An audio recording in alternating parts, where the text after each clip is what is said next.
Seringkali penderita kanker payudara berobat ketika sudah ada luka pada payudaranya. Dan pada saat mereka datang, lukanya biasanya ditutup rapat, kemudian banyak kotoran dan berbau. Seringkali ada juga yang datang dengan keadaan bernanah lukanya dan selalu bertanya, "Bagaimana perawatan lukanya, dokter? Saya takut kena air. Saya takut untuk makan makanan yang mengandung protein tinggi seperti telur atau ikan laut." Pada kesempatan ini saya akan membahas tentang luka pada kanker payudara. Jadi, luka pada kanker payudara berbeda dengan luka atau borok karena infeksi atau alergi. Jadi, jangan takut untuk terkena air dan harus makan yang tinggi protein seperti makan telur atau makan ikan laut atau makan daging. Kenapa? Karena protein dibutuhkan untuk penyembuhan lukanya. Apakah nanti tidak akan tambah basah, dokter, kalau misalnya saya makan ikan laut? Tidak, karena prinsipnya berbeda dengan luka karena alergi. Kalau lukanya karena alergi, misalnya borok kemudian yang timbul setelah kita makan ikan laut, itu biasanya akan tambah basah. Tapi kalau pada kanker payudara tidak, jangan takut. Dan luka yang kotor pada kanker payudara juga harus dibersihkan. Luka tersebut akan menjadi sumber infeksi apabila tidak dibersihkan. Jadi bekas-bekas kotoran ini, bekas-bekas obat tabur atau kerak-keraknya ini harus dibersihkan. Jangan sampai ada kotoran. Karena kalau ada kotoran atau bekas-bekas obat tabur tersebut akan menjadi tempat persembunyian kuman dan nanti akan menjadi infeksi. Kalau ada infeksi, maka luka tersebut akan menjadi merah, kemudian akan terasa nyeri. Jadi jangan takut untuk membersihkan luka tersebut. Prinsip yang digunakan untuk perawatan luka adalah dilution is the best solution for pollution.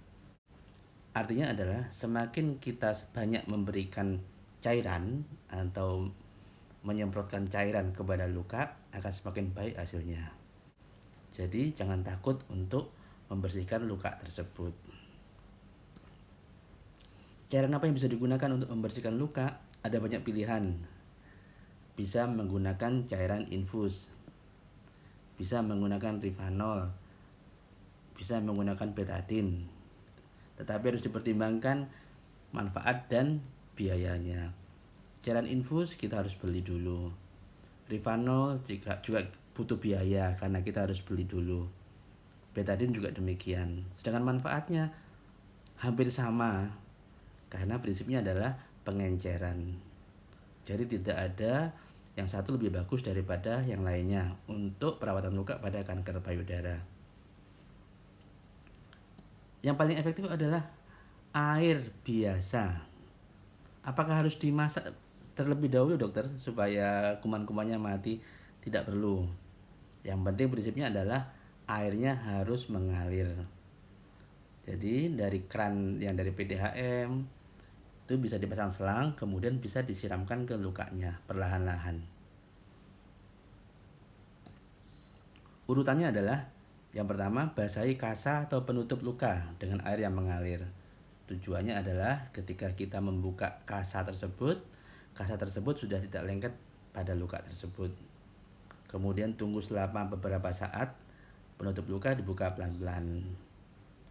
Setelah itu, cuci luka dengan air mengalir selama beberapa menit, sambil dibersihkan sisa obat tabur, sisa salep, dan kerak-kerak pada luka tersebut.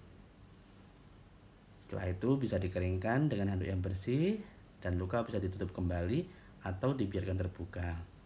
Lakukan hal tersebut saat mandi pagi dan sore sehingga lukanya bisa bersih, kemudian badan ibu atau penderita bisa segar karena mandi rutin, dan juga akan terhindar dari bau yang tidak sedap.